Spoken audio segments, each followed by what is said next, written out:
ultimate fan ni Miss Catherine Bernardo. Abay, may ultimate revelation patungkol kay Miss Catherine. Ang lahat ng yan. But before that, if you haven't subscribed yet to my YouTube channel, please don't forget to like, share, and subscribe at hit mo na rin ang notification bell for more showbiz updates. Of course, bago tayo magsimula sa ating updates for today's video, hindi ko kayo pwedeng kalimutang pasalamatan. Maraming salamat po. At ngayon ay pag-usapan natin ang ilan sa mga comment, mainit na komento ninyo patungkol kay Catherine at sa ating pong last update, kung saan sabi ni Miss Flower Soon, lahat panira lang yan kay Kat para masira ang pagkatao ni Kat. Sana be strong lang, Kat. Don't be discouraged your life. Lahat yan gawa-gawa lang yan sa mga taong inggit sa'yo. Kat, do your work better, Kat. Dahil sa pagtulong mo sa nasalanta ng bagyo, ang Panginoon masaya sa pagtulong mo. Si Lord na ang magdadagdag sa mga blessing mo, Kat. Ang daming naninira sa'yo, Kat. Dahil sa dami ng donate mo, muna sobrang tahimik ka lang. Tapos ngayon, nagbintang na naman sila sa'yo. Mga taong walang nagawa sa buhay. Wala pa ambag sa yuda. Tas gumagawa pa ng masamang salita. Mga walang ya kayo para kay Kat. Ayan. So kahit naman talaga sino, 'di ba? Lahat po ng mga fan talagang magagalit dahil po sa mga ganitong klase ng news, no? Dahil sa ganitong klase ng fake news na ikinakalat po, 'di ba? Sabi ni Mr. Renato Sayan, tama naman si Catherine sa stand niya sa apolitical. Ayaw niya ma-involve sa politics, which we all know how dirty politics works in our country. Bagay ding ayaw ni Alden, politics is so dirty and manipulative. Ang dami plastic sa mga politiko. Akala tutulong sa kagipitan pero politiko magnanakaw naman pala. Which is true, ha? And yun yung stand kasi ni Miss Catherine Talagang siya, out siya sa politics. Basta ang gusto niya lang, tumulong lang siya ng sikreto at hindi niya kailangan ipagsabi, hindi niya kailangan ipangalandakan sa publiko kung ano yung kanyang ginagawa. Ayaw niya na haluan ng politics yung kanyang ginagawa. Kasi 'di ba pag politiko kasi, pag tumulong ka tapos binidyohan, ganyan, kaya naman pinost sa social media, yung reward mo kasi sa langit parang na-abolish parang nawawala ng saysay. Kaya sabi nga sa Bible, 'di ba, kailangan yung mga ginawa mo ng palihim, na magandang bagay na ginawa mo ng palihim sa kapwa mo, yun talaga yung rewarded kasi ang Diyos ang magre-reward sa mga ginagawa mo.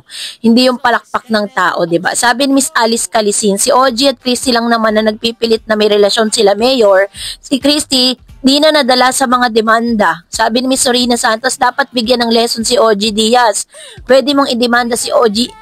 Iyo ang naninira sa pamilya Bernardo o lalo-lalo na si Catherine Bernardo. Ayan. So, ito naman yung kanyang komento patungkol sa bagay na ito. Actually po, yung mga news na yan, ang galing naman talaga sa kanila 'di ba? Na talagang marami pong naniniwala. Pero hanggang sa ngayon kasi hindi natin kayang paniwalaan dahil wala ngang resibo. Sabi ni Mr. Renato Saya, now why? All know why Catherine never admit ng BFCS as mayor. Mark, una, ayaw niya nga ni Catherine sa mga politiko. Si mayor pa kaya? Siyempre, baka hindi pa nanliligaw yan, based na agad si mayor. Lahat ng kwento galing kay Kaod CF. Kung dati tinaguri ang patron ng mga hiwalayan news na mga artisang si Odi, ngayon pwede na siyang ninuno ng mga kasinungalingan. Sa sobrang sinungaling ni Odi, pa na siya, hindi nga lang tumatangos ang ilong, lumalapad pa ang ilong sa kasinungalingan. Wah! Nagmura na. So anyway, salamat po sa inyong mga komento, ha. So thank you so much. At ngayon sa sunod-sunod na pambabash at pambabatikos nga dito kay Miss Catherine Bernardo, ay hindi na talaga mapigilan ang pagyaman ni Miss Catherine dahil sa sunod-sunod na bashing na nagaganap sa kanya, kung ano-anong paninira ginagawa sa kanya. Pero hanggang ngayon, ayan, si Miss Catherine, sunod-sunod pa rin ang mga endorsement. Ang dami niya po mga endorsement ngayong taon, grabe.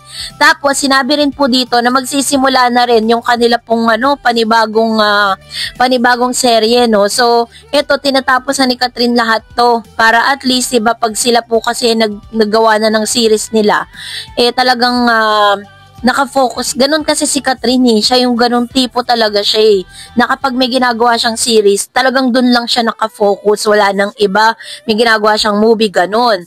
Pero eto na, kasi matapos nga po, na parang ramdam na ramdam kasi ng mga fan na si Catherine Bernardo ay pilit na ginigiba.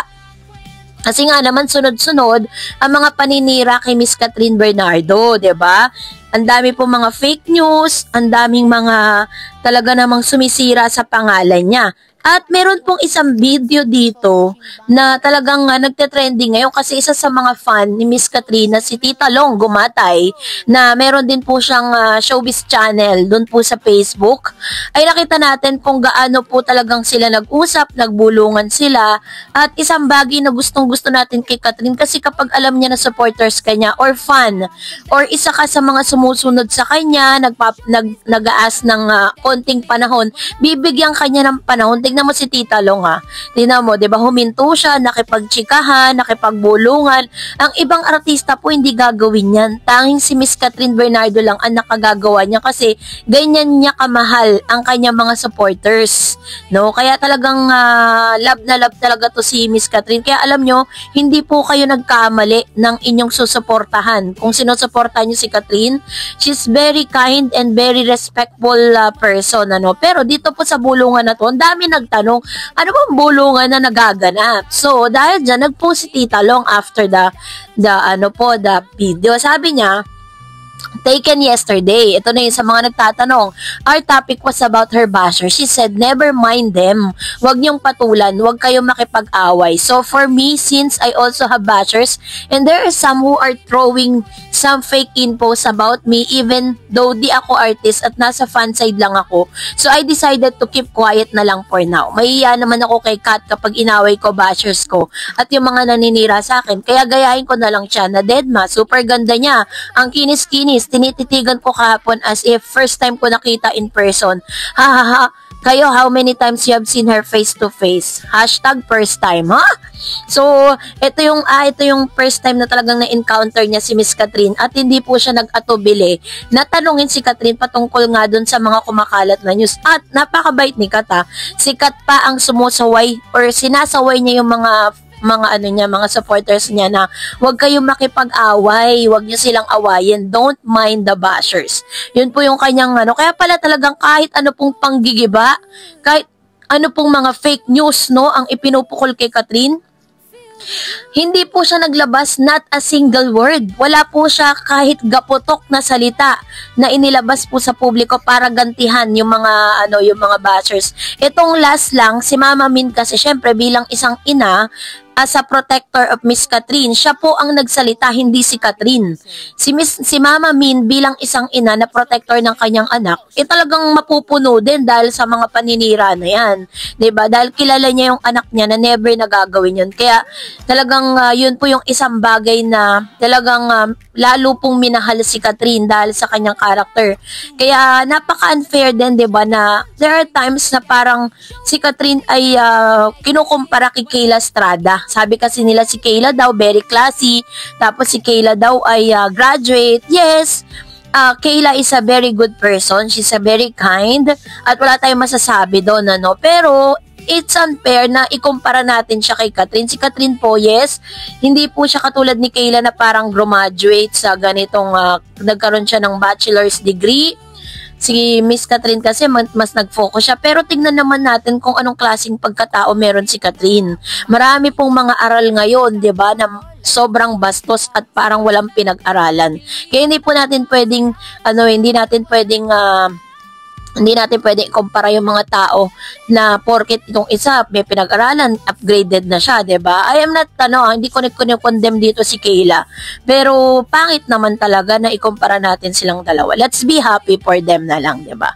So that's it for today. For more videos and updates, please don't forget to like and subscribe, and please don't forget to follow my Facebook page, Dar Eds TV and Dar Eds channel. God bless everyone.